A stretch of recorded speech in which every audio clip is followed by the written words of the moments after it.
Good afternoon, and thank you, President Paxson, for that very generous introduction and for the opportunity to be here today.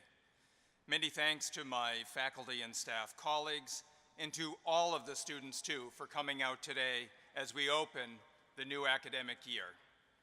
We are delighted to welcome our newest students, the class of 2022, graduate students, medical students, RU, and transfer students. It's a profound honor to be here today. When I began college 40 years ago, I was the first in my family to attend a four-year college. We didn't refer to ourselves then as first generation, though I still recall the mixed emotions I felt.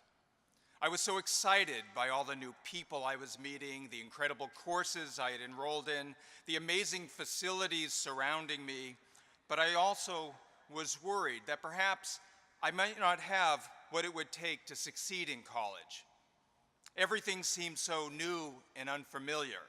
Everyone seemed so smart and polished, and I simply did not have the roadmap, the cultural capital, to navigate this new world.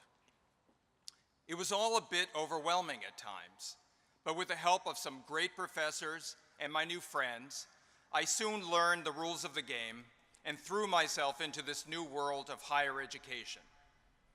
40 years ago, I would never have imagined that I would be blessed to teach at one of the world's great universities and to serve as Brown's provost. But here I am, and here you are, about to embark on your own academic journey.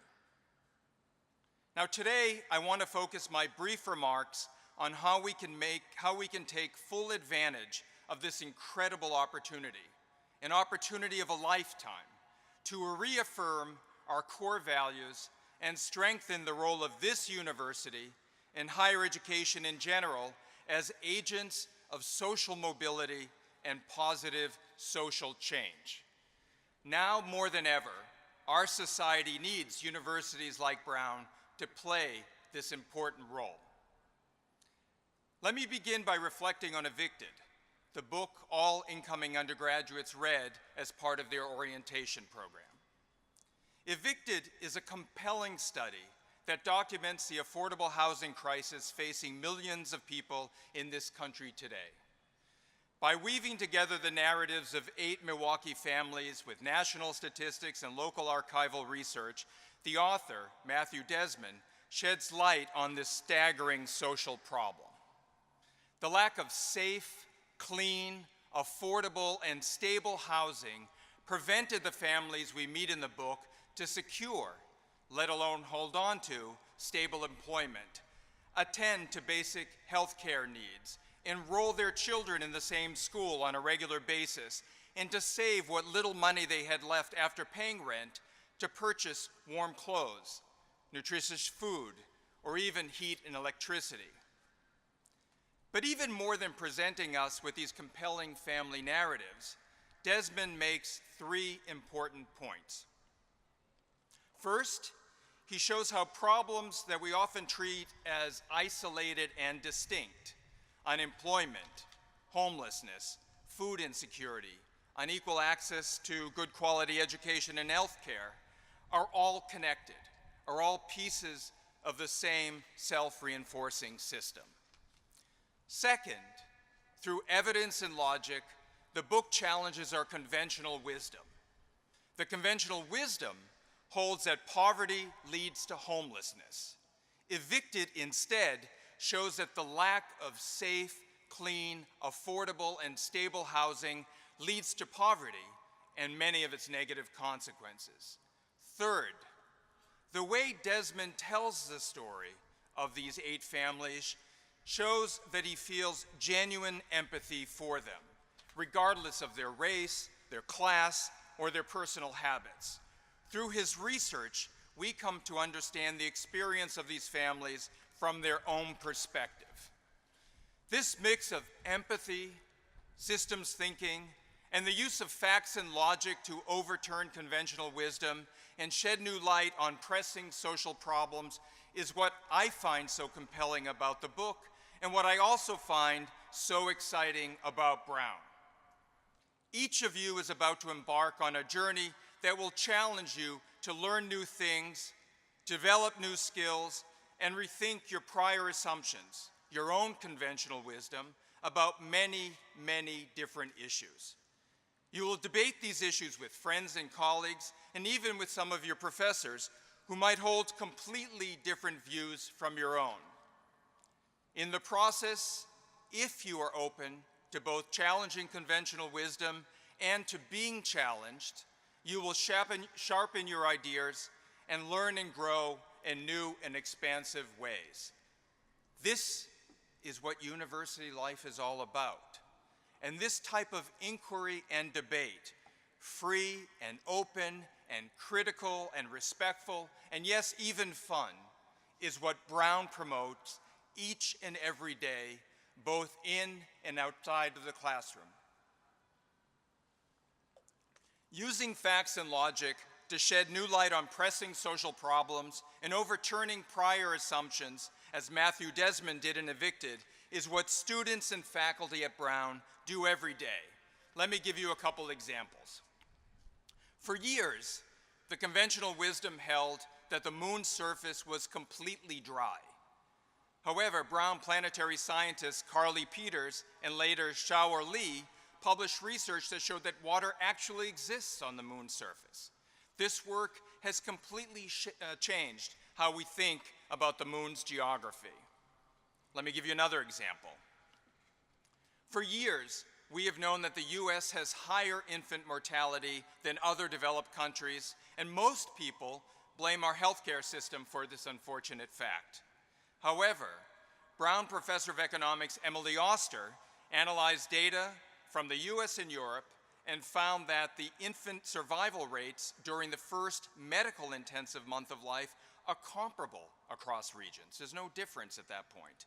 What changes is when babies are brought home. This is when we see divergent patterns of infant mortality, especially among low-income families. This finding suggests that the need to provide greater support to young families at home rather than experiment with various changes to our healthcare system. My own work on labor justice in the global economy offers yet another example. My research focuses on how to promote safe and fair working conditions for the millions of workers laboring in factories and farms across the globe who make the things that you and I buy and consume every day: cell phones, laptops, soft drinks, food, clothing, running shoes, and other goods. The conventional wisdom regarding labor rights and globalization holds that in today's world, where anything can be made anywhere, there is by necessity a so-called race to the bottom, that only by sweating labor, and by this I mean paying workers below a living wage, working them many hours so that they get sick, denying them their basic rights, and harassing them both at work and on their way to and from work, that only by pursuing these exploitative practices can developing countries compete in the global economy. The race to the bottom argument simply assumes that the benefits that we gain from our ability to purchase all sorts of goods at affordable prices comes at the expense of the basic rights and welfare of workers employed in these globally dispersed factories and farms. However, my own research, which entailed collecting and analyzing thousands and thousands of factory inspection reports for companies like Nike and Apple and Coca-Cola and others, as well as field work visiting over 150 factories located in the 10 largest exporting countries in the global south, and conducting almost 1,000 interviews with people working at or for these factory and companies, this research found that in fact the race to the bottom is not inevitable, nor is it necessary. A better way, which protects workers' rights and pays them higher wages while producing high-quality goods at affordable prices, can and does already exist. Achieving this requires both a different mindset about how best to operate a business and training and new production work systems for managers and workers alike. In other words, even in today's globalized world, we can create a race to the top. These examples are just a small sample of the meaningful and consequential research and teaching that take place at Brown today. Under President Paxson's leadership, Brown is guided by a strategic plan, building on distinction. Our plan lays out an exciting vision for Brown: investments in new academic programs, buildings, and campus community. But at the core are a number of academic areas that distinguish Brown, areas that are linked to some of the world's greatest challenges, like improving population health, promoting environmental sustainability, discovering cures for debilitating diseases, and promoting more just, peaceful, and prosperous societies. Now, other great universities also have programs focused on climate change, population health, brain and translational science, and economic development. What makes Brown truly distinctive is how we pursue this work, and that is by blending together intellectual rigor with interdisciplinary inquiry to advance knowledge and make a positive impact in the world. We understand that no single academic discipline holds a monopoly of knowledge to fully address these pressing global issues. But by bringing people from different backgrounds and skill sets and experiences and perspectives to work collaboratively across different disciplines, we can actually make progress on these problems and make positive differences in the world. This is what's happening every day on this campus, and this is why it's an especially exciting and inspiring time to be at Brown. For me, what I witness is there's an intellectual effervescence that one feels when one walks into a classroom or walks across campus and interacts with fellow Brunonians. This is why I urge you to take advantage of this once-in-a-lifetime opportunity. Throw yourself into your studies and your extracurricular activities. Question your assumptions and do something to translate the privileges that we all enjoy here at Brown to make the world a better place.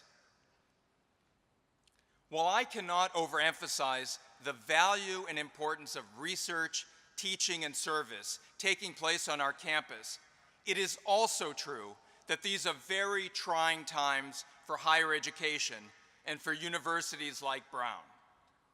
We find ourselves in a period where the basic principles and values underlying higher education are under attack. Values like the importance of scientific research and facts to help us understand and mitigate great challenges like climate change. The centrality of critical thinking and free inquiry as we come together to think through some of the society's most pressing issues.